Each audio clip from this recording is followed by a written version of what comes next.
with Sanji on the Coyote Man Show Network.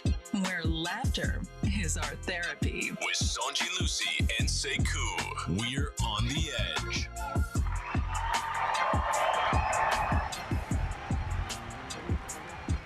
Welcome back, everybody. Welcome back. You're on the edge with Sanji, and I have beautiful guests in the studio today. So you guys probably can't see my face. All you see is a beautiful picture of me praying. And as you can see, it is Donna Bruce. Oh, I must say Donna Bruce. Takeover. Oh, she done went and took over. It's Sanji on the Edge show. Yeah, Donna's taking over, guys.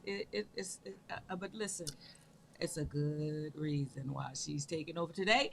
And I'm about to turn the mic over to Miss Beautiful Donna Bruce. Hi, everybody. Hi, Donna Bruce here. DonnaBruceUnlimited.com. You can find me there. Wow, I am back. I done took over the show. And guess what? It's for a good cause. That's right. We all know the last time I was here, I talk about the heavy topics, the topics that need to be spoken about in our communities. We were talking about Overdose Awareness Month last month. Wow. And we brought some awareness and Narcan training. It was amazing. And this month is Domestic Violence Month. Yeah. So I have an amazing person here. I have an amazing woman of God. She's a minister. She's a community leader. She's a survivor. She's the founder of an amazing organization.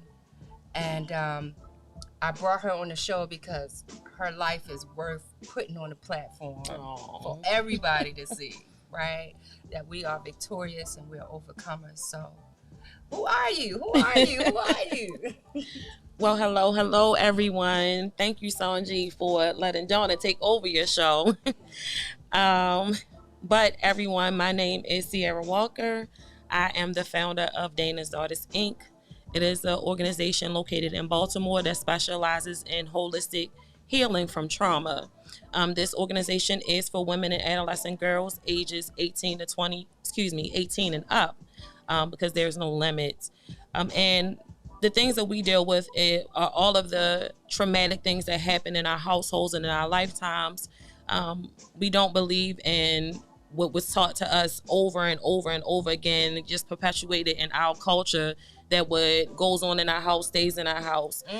We have learned that secrets are what's killing our society, yes. And no longer are we living inside of silence or hiding, but now we're living out loud, we're living boldly. I'm speaking my truth. I'm living in my truth. Yes. I'm walking in my truth. And I'm bringing other people with me. Can we just go back to that? What go on in this house stays in this house. Like, absolutely. If we can go back to that, like the misinformation that was given to us that we believed, right? And we sat in silence and we watched domestic violence. I remember watching my mother being beaten time and time and time again. And like she had a code and she would tap 2 times, pat, pat. That meant go call the police, right? And so we didn't have the resources in our communities to deal with that. We just ran to Jersey. We ran back and forth, in and out of state. And that's just a little bit of my, keep talking. Tell us some of your experience. Talk to us tonight. So when I was growing up, I experienced domestic violence in my house. I was raised, I guess you would say, in a tumultuous situation. It was a lot of back and forth for me as I was growing up. So part of my time was spent in my grandmother's house, and then the other portion was spent with my mom. Whenever I went to my mother's house, back in those times, it was a lot of fighting. My mother was the aggressor, not the man. I watched my mother stab my stepfather. He almost died. I watched them getting into like many altercations, tables being broken. This was as a child. And then when I would come back home at my grandmother's house, of course, it was seemingly like everything was perfect because it was this devout Christian woman, but she was going through hell also. And so I had a grandfather who was addicted to heroin. We pretty much lived like a prisoner for a very long time. There was a lot of sexual abuse that happened as I was growing up because I was molested. I also was raped. And so I experienced a lot of things, and I could even say that maybe not in my mom's house so much, but in my own house, at my grandmother's house, because she was a Christian and we was going to church and everybody knew, Sister Washington. Absolutely. Okay. So it's like, oh, well, Sister Washington is, like you see her shouting, you see her praising, you see her worshiping, but you don't know that we're living like prisoners. Exactly. So there's no way that I should have known what cooking heroin smelled like, what it looked like. Why do we have spoons just around the house? Why are there needles at the bottom? Oh yes, all the time. Yeah, we talking about some real stuff here, because this just scratches the surface of what's happening now, and even with our young people, and we say something is wrong with them. But they're getting high for a reason. Yes, they're watching the abuse in the house. They're watching the drug use in the house. But there's hope and there's healing and there's resources available. But people don't know that there's so many resources available until we tap into them. Like you said, a mouthful. I remember living in Flag House projects, and a lot of abuse was taken there in those projects in Baltimore. I remember seeing orange tops, right? I never knew we had so much in common until we started talking. And I remember the ambulance coming and reviving my stepfather and things like that. But the abuse was so real that it traumatized me. So coming up, I had this need of wanting to protect my mother, right? And I didn't understand why she stayed. I didn't understand the hurt that she had and the reasons that she stayed with this man who turned her on to drugs, who beat her, broke her arm, and then she had nerve to have more kids by him, right? Wow. So there was a lot of healing that had to take place for me, because I swore by goodness that I would never let a man put his hands on me. We all say that. So I seen that happen. I'm not going to let that happen to me, only to turn out to be a victim of domestic violence, human trafficking, and substance use and things like that. So, be careful what you say. Yeah. Because when you point one finger, you got plenty pointing back at you. So, well, as children, because we don't really think about the child victimization.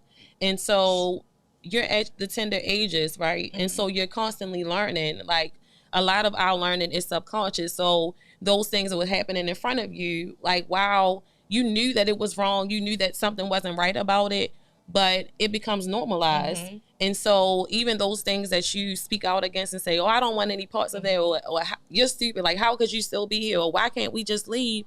And then you make these vows, like, I'll never do this, I'll never let this happen to me, to find yourself in those same cycles, because now there's something that's literally happening to your brain when trauma happens, right? And so you're changing the neural pathways inside of your mind, and it takes time to overcome that, but you don't realize it until now you find yourself in a situation, and sometimes it's a little bit too late at that moment. But like you said, healing is available to you. And then it goes back when you were talking about how the brain changed. We're talking about ACEs, those adverse childhood experiences. Yes. My ACEs chart is way off. I think it's past 25, right? Oh, yes. So if you put an ACEs chart in front of me, you'd be like, okay, I need 3, 4, or 5 of them, because this is not enough. And then to talk about how the trauma of being that child growing up, it just travels. It grows with you. Yes. Because it's, one, we don't see psychiatrists, right? But I want to get back to, why don't they leave? If I'm being abused and I'm being mistreated physically, mentally, spiritually, like all of those things go together, why won't a person leave?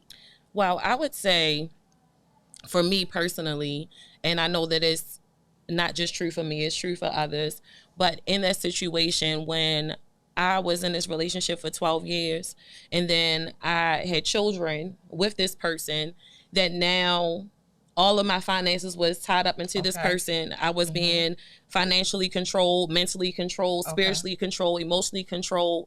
And I think that why I didn't leave is because of the mental. So we always talk about the physical pieces. We talk about somebody being hit, but domestic violence goes beyond that. Intimate partner violence is deeper than that. And so the Bible even talks about how we're supposed to renew our mind every day. and how we're supposed to guard it. And the reason is why is because when you don't, whatever you're taking in, that's who you become, right? And so when we in these situations, this person that I thought that I loved and that I thought loved me had been controlling me the whole time. So my mind was gone. So even being in that situation and wanting to leave, I didn't know how I was going to make it on my own from the financial pieces. How am I going to take care of my children? Where are we going to live? Like all of those things were important to me because I thought I was going to be a bad mother if I left. Also, I was raised in a home where I didn't have my parents for a while. So why would I want my children not to have the two-parent home? So then you have that issue. And then the third one is my self-esteem was shot. So I'm like, who am I? Like, I don't even know who Sierra is anymore, how I'm going to survive out of this situation. So even being on the other side, I still struggle at times because I have to constantly tell myself how beautiful I am, how talented I am. Yes, it's something that you have to really be intentional about. But these are reasons why people don't leave. And it's not just limited to women, of course, but I know for sure and from my own experience that that's the reason why I didn't leave. Those are reasons why I stayed in it so long until I got the strength enough and the mind enough to be able to say, I've had enough and I need to do better. Wow. Woo.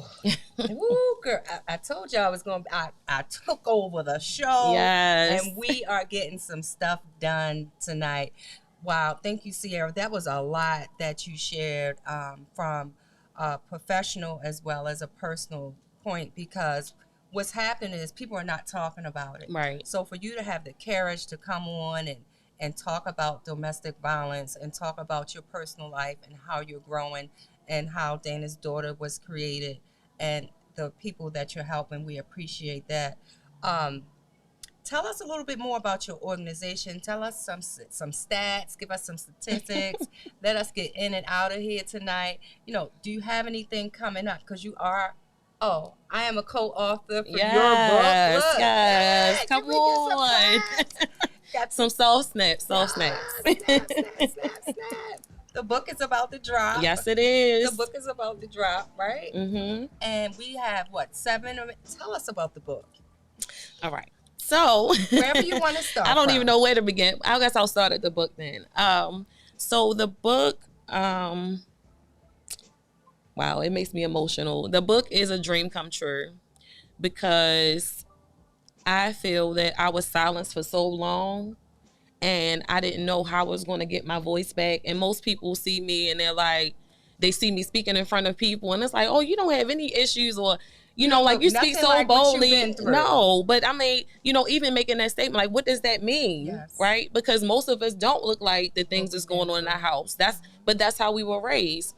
And so this book, The Greatest Story Never Told, The Greatest Story Never Told.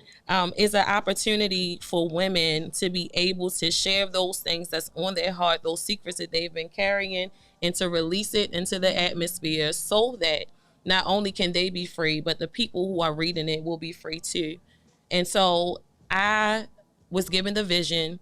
I knew that I should write a book. I was encouraged to write a book, but I wasn't quite prepared to let it all out yet.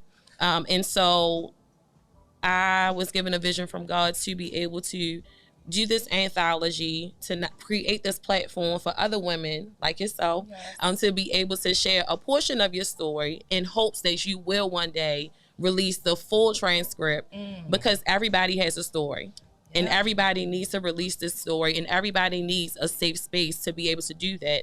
But the sisterhood that has been created from it. I gotta tell y'all this.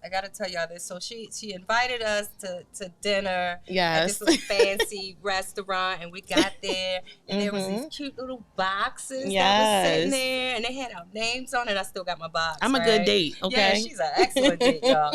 And they had the little boxes with the names, and we were talking, and people were coming from like PG County, just from different areas, and we all met up, and I opened the box and it said, "Will you be my co-author?" Yes. Will you marry me? Let's do this project. And I'm like, and I opened it up and I'm like, co-author? Co-author? You want me to write a book with you? I still have the footage. and the ironic part about it, and it's not ironic, it's just like how my God works in my life, is I had already had something written over a year ago, and I didn't know what to do with it. And some family members going to be upset when they read it, but it's my truth. Exactly. I will no longer hide behind images. I will no longer hide my truth because I need to be set free. Absolutely. To break those generational curses for my son that's here. And so I thank you for that opportunity. And that's December 3rd. We're going to drop it at Enoch Pratt Library. Yes, at the library. At the library. They open the doors up for us, and we're going to get that information to you. I'm sure if you go on her website, you can find more information about that. But it takes courage to talk about the things, and we are charged, and we understand the assignment, and we're moving forward to healing in that area. So tell us what else you got going on. Besides the book, of course, with the organization, we host many events all year long. So we deal with fatherlessness, abandonment issues. Domestic violence is one of our biggest, though, because I think that people are finally starting to get it, how important it is and how much of an impact it has had on the community. And so this upcoming Saturday on October the 22nd, from 12 to 6 p.m., we'll be at the La Familia Creative Arts Center. Okay. And we will be hosting our annual domestic violence awareness event. The title this year is Truth Is. And so we are just encouraging all of our survivors, because I don't like to say victims, but our survivors and our thrivers to be able to come out and to not only share their story, but hear other testimonials, do some workshops, let's do some interactive activities. And how much is it? It's free. Can you say that part again? It's free $99. Free $99. Come on now. Yes. I mean, what a way to be able to give back to the community and offering a free event for, and I like to say survivor leaders, because not only are we survivors, but we're also leaders, you know, kicking down doors, opening doors for others to be able to say, me too. Yeah. So that's amazing. What time does it start? It starts at 12. It's from 12 to 6 on Saturday. And the part that I'm really, really excited about is the fashion show. So Simply Tavia's Boutique has sponsored a fashion show. It's the Survivor Walk fashion show. It's going to give survivors or survivor leaders, as you said, an opportunity to take their power back. Yes. Take their authority back, walk in their truth, literally down the runway in fabulous garbs, okay? Because I'm ready for what I'm going to be wearing on Saturday. She even pulled me in, and modeling is not necessarily my thing, but I'm going to do that walk on Saturday, okay? It's so much empowerment. Yeah. I think this event is going to be amazing because, again, that low self-esteem, you know, having someone beat you down for a number of years and then to break free of it, and just literally walking your truth in a fashion show. And what other resources are going to be there? So we had a surprise partnership that came up with CQ Bank. Okay. I received a phone call after someone that I've known for a long time. She's one of the leaders for CQ, and she's a part of the community association or advocacy board that they have there, and they partner with organizations that's doing things in the community, of course. And so what they're going to do is offer those that are either in a domestic violence situation or those that have fled free bank accounts. Wow. So they will fund the checking account and they will fund the savings account for those that are interested in opening it up, because like I talked about in my own story, one of the reasons why I didn't leave was because of the financial piece. Like, who's going to take care of me? And so I didn't have accounts in my name. And so that would have been so helpful. That is amazing. So we'll be able to do that on Saturday. And after 90 days, if they do a direct deposit, they'll get $200 that's also added to their bank account for free. Wow. Nobody has to beg you for it or anything. So we're excited about that. We'll have some mental health professionals on site that will also be there as a resource. We have some other organizations that's affiliated with domestic violence also will be there on Saturday. Amazing. That's amazing. Wow. This is great information. So you guys have all that information for the 22nd. Come on out. It's a free event. Yes, free. And it's bringing healing to the community. All right. So what else you have for us? Because I'm just so filled up from everything that you've shared, you know, because when you have the ability to be able to open up, to say, you know what, my life is not even my life. It's for someone else to lead to learn from my life. Like, that's a lot. So Yeah. We covered a lot tonight. We covered a whole lot tonight. Anything else you want to talk to us about? Like, what else is going on in Sierra's world? Sierra has a lot of things going on. I'm just a boatload of visions. I really envision helping my community. We're looking for expansion. Dana's Daughters is expanding out to PG County and DC. So we have 2 new chapter leaders. We are looking to go to Delaware, also to Georgia, to Chicago. Within the next year. Like, this is what we're doing. We want to have healing hubs everywhere. We will be opening up transitional housing next year for domestic violence survivors. It will actually be a full out program, so it will help you from start to finish for people who are really serious about making that transition. We're also going to be doing like a mobile healing program that will be happening as well. So it's a lot of great things coming up.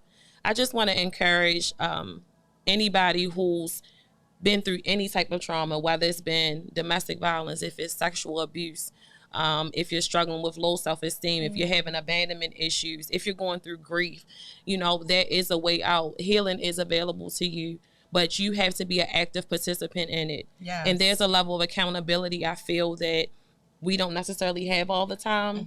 And so I know that even when I started talking about my abuse, it was always about the other party, like, well, he did this and he did that, but what about me? The accountability for me is realizing that this domestic violence situation didn't just start. This had been going on because of my childhood trauma. And so my accountability was going and getting therapy for myself and really connecting to my creator to find out who I really am. Yes. Knowing that I'm made in his image. So it takes work. Yes. It takes work. So it's not going to stop on its own until a person is willing to do the work. Yes. And I heard you mention therapy. And first thing you have to do is make a decision. Yeah. Right? So make a decision to, I want better. Then have the courage and find one person that's going to support you in that decision, because I know there's a lot of secrecy around it because you don't know who to trust. But it can be done because we're sitting here. We're sitting here saying healing is possible. You can escape your what do you call them? Creeps? No. but your abuser. Yes. You can escape your abuser and you can start your life over. And I know sometimes it may be triggering or things may happen because personally it happens for me. Like, I may smell something and then I have to ground myself because therapy definitely is important and healing from trauma. So it's gonna take work. We have a national hotline that's available also for you. Can you share that hotline? You have Dana's Daughter. You have the House of Ruth. There are so many resources that's available for domestic violence survivors that we need to tap into. So the national hotline number is 1-800-799-7233. Again, that's 1-800-799-7233.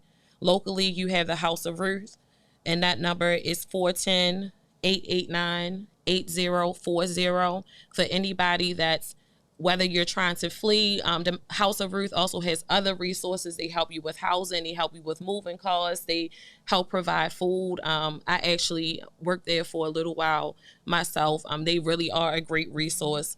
And then Dana's Daughters, we do a lot in the community. We are always available. You can either reach us on our website at www.danasdaughters.com, or you can find us on social media. I'm on Instagram, it's Dana's_daughters_. And Facebook is just at Dana's Daughters. We're always available. People message us all the time. We always give back. We love to give back. And then there's another program that's happening at Morning Star Baptist Church. I'm also the young adult leader there. And so we're doing the Pack and Pray. Okay. And so right now, from October the 15th through October the 30th, we are collecting suitcases, coats, socks, toiletries, underwear, you name it, for survivors. So we're going to keep them in a storage facility, so that if somebody contacts us and say, hey, I'm ready to go, they have to have a plan. Now you already have some sources that's available to you too. Oh boy, that was amazing. Yeah. I thank you so much. You have any last words that you want to share? Because I thank you so much. I really do. I want to bring you back. I want to bring you back. I want to bring Tavia back. Listen, we're going to bring some awareness to some serious issues because we have the conversations, again, that people are uncomfortable with having. Mm-hmm. We talk about real life community issues and that there's healing that's possible. So I thank everyone who tuned in. And y'all already know where to find me, DonnaBruceUnlimited.com. Yes. Please follow. Please follow me. Just Google Donna Bruce. I will take over Sanji's show again next week. We'll probably be talking about breast cancer awareness. I have to finalize it. And I thank you so much. Thank you, Donna. I really appreciate you. Thank So you, everybody, again, for tuning in. Yes. The Donna Bruce Takeover Show. Woo! Yes. Thank you, guys.